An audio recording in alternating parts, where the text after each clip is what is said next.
मरने के बाद जब आप नर्क में जाओगे तो आपके साथ वहाँ क्या क्या होता है, यह इस फिल्म में पूरी तरह बताया जाता है। कहानी शुरू होती है एक फायर फाइटर आग बुझाने वाला आग बुझाते समय एक हादसे का शिकार हो जाता है। वह ऊंचाई से गिर पड़ता है। गिरते समय वह जिस छोटी लड़की को बचा रहा था उसे अपने सीने से चिपका कर रखता है। अजीब बात यह है कि उसे कोई चोट नहीं लगती। बची हुई लड़की अपने माता पिता के पास दौड़ जाती है। फायर फाइटर भी उठकर उनके पास जाता है और पूछता है कि सब ठीक तो है, लेकिन माता पिता सिर्फ अपनी बेटी की चिंता में लगे रहते हैं। वे फायर फाइटर की बात सुनते ही नहीं। तभी उसे पास से कोई आवाज सुनाई देती है। वह चारों तरफ देखता है। एक खतरनाक इमारत के नीचे उसे दो काले कपड़े पहने हुए लोग दिखते हैं। वह उन्हें जोर से चिल्लाकर कहता है कि जल्दी वहाँ से हट जाओ, लेकिन जब वह मुड़ता है तो चौंक जाता है। वहाँ जमीन पर उसका अपना शरीर पड़ा हुआ है। उसके साथी जो कुछ कर रहे हैं उससे साफ पता चलता है कि वह मर चुका है। तभी वे दो काले कपड़े वाले लोग उसके पास आते हैं और खुद को बताते हैं कि वे नर्क के दूत मैसेंजर हैं। वे कहते हैं कि यह आदमी वही खास व्यक्ति है जिसे वे ढूंढ रहे थे। इतने बहादुरी से अपनी जान गंवाने वाला आत्मा 422 साल बाद फिर मिला है। छोटी लड़की फायर फाइटर को दो अंगूठे दिखाकर तारीफ करती है। अब वे उसे नर्क ले जाने वाले हैं। फायर फाइटर यह मानने को तैयार नहीं है। वह कहता है कि अभी उसने अपनी माँ से ठीक से विदा भी नहीं ली, लेकिन अगले ही पल उसके पैर हवा में लटक जाते हैं। उसके पीछे एक बड़ा प्रकाश का चित्र दिखता है और उसे नर्क में खींच लिया जाता है। नर्क में चारों तरफ नई नई मरी हुई आत्माएं घूम रही हैं। यहाँ उसे 7 पापों 7 गुनाहों की जांच से गुजरना होगा। अगर वह सब में बेकसूर साबित होता है तो ही उसे नया जन्म मिल सकता है। लेकिन फायर फाइटर को नया जन्म नहीं चाहिए। वह सिर्फ घर जाकर अपनी माँ से मिलना चाहता है। 3 नर्क दूत इकट्ठे होते हैं। तीसरा दूत एक समझदार और गंभीर दिखने वाला आदमी है जो बाकी दोनों का बॉस है। तीनों फायर फाइटर को नर्क के दरवाजे के पास ले जाते हैं। दरवाजा खुलता है। सबसे ऊपर एक बड़ा कुर्सी दिखती है। छोटी लड़की खुशी से चिल्लाती है कि यह सच में बहुत न्यायप्रिय आत्मा है, लेकिन पहली मंजिल ही हत्या वाला नर्क है। नर्क में सजाएं छोटे गुनाह से शुरू होकर बड़े गुनाह तक होती है। मतलब हत्या फायर फाइटर का सबसे छोटा गुनाह माना जा रहा है। एक फायर फाइटर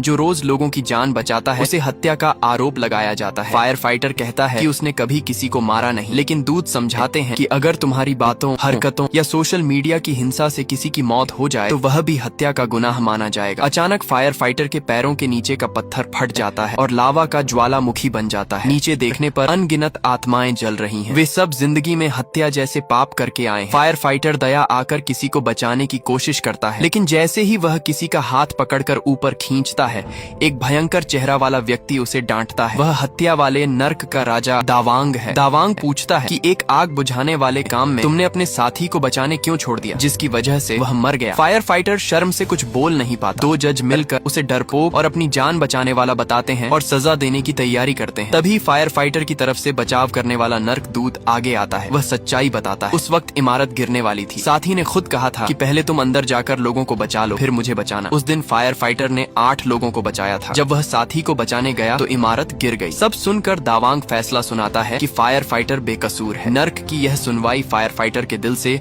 एक बड़ा बोझ हटा देती है। अच्छे लोग हमेशा खुद को कोसते रहते हैं कि उन्होंने और अच्छा नहीं किया। इसके बाद वे नाव से मिंग नदी पार करके अगली मंजिल पर जाते हैं। यह आलसीपन, सुस्ती वाला नर्क है। यहाँ समय और जिंदगी बर्बाद करने वालों की जांच होती है। इस नर्क का राजा चूजियांग फायर फाइटर पर मुकदमा चलाने से ही मना कर देता है, क्योंकि वह हमेशा मेहनत करता था। एक बिल्ली को बचाने के लिए भी अपनी जान जोखिम में डाल देता था। राजा बहुत प्रभावित होता है और कहता है कि वह अपने नर्क में फायर फाइटर की कांस्य प्रतिमा बनवाएगा। राजा के आदेश पर फायर फाइटर की नाव को आगे धकेल दिया जाता है। वह घूमकर देखता है तो एक डरावना दृश्य दिखता है। एक बहुत बड़े चक्के पर हजारों लोग भरे। वे लगातार भागते रहते हैं। अगर चक्का उन्हें दबा दे तो कुचल जाते हैं। आलसी लोग यहाँ हमेशा भागते रहते हैं। यह उनकी जिंदगी बर्बाद करने की सजा है। फायर फाइटर डर जाता है। 2 नर्क दूत कूदकर नाव पकड़ लेते हैं। वे राजा से फायर फाइटर की पूरी जिंदगी देखने की गुजारिश करते हैं। असल में वह कई नौकरियां करता था। आग बुझाने के बाद रात को बारबेक्यू शॉप में काम करता। छुट्टी के दिन स्नान घर में फर्श साफ करता। आधी रात को भी आराम नहीं करता। सब अपनी बीमार माँ और स्कूल पढ़ रहे छोटे भाई के लिए करता था। हर कमाई उन्हें भेज देता था। मरने तक उसने कभी आराम नहीं किया। यह सुनकर चूजियांग द्रवित हो जाता है